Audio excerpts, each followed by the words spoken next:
पहले सरकार से इतना आसान नहीं है ना निर्णय निकलना। अब चाहे कोई भी सरकार हो, हमें उससे मतलब नहीं है, हमें हमारे मुद्दों से मतलब है।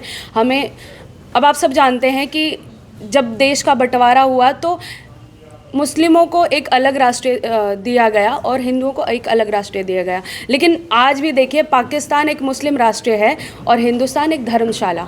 तो हमारे देश को हमने धर्मशाला नहीं बनाना और हम नहीं चाहते कि हमारी देश धर्मशाला बने। हमें एक हिंदू राष्ट्र चाहिए जहाँ पर गौ हमारी माता हो, जहाँ पर राष्ट्रीय माता का दर्जा गौ माता को मिले और जगह जगह पर गौ मांसों की तस्करी नहीं हो, हमारे गौ रक्षकों को ऐसे नहीं घूमना पड़े, हमारे साधु संतों को बेइज्जत ना होना पड़े, बदनाम नहीं होना पड़े। हर जगह आप देख लीजिए, कुछ साल पहले हाथरस में हमारे ब्राह्मणों को पत्थर मार मार के मार दिया गया। तो ऐसी विचारधारा के लोगों को हमें अपने देश से बाहर निकालना है। ऐसे लोगों को हमें यहाँ नहीं रखना। हमें हमारी जो हिंदी भाषा है वो हमें राष्ट्रीय भाषा चाहिए।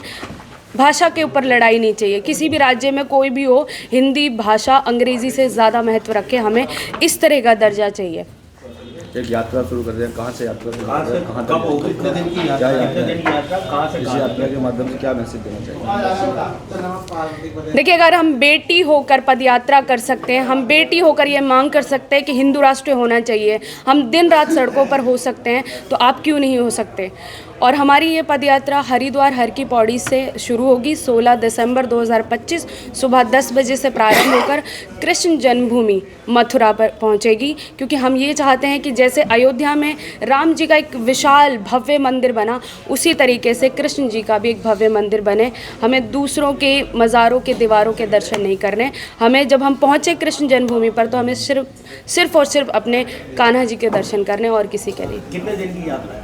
हमारी ये यात्रा करीब 25 दिन की होने वाली है और 25 दिन तक हम उपवास रहेंगे, हम भोजन नहीं करेंगे। और आप सबसे निवेदन है कि आप लोग भी पहुँचे इस यात्रा को भव्य बनाने के लिए।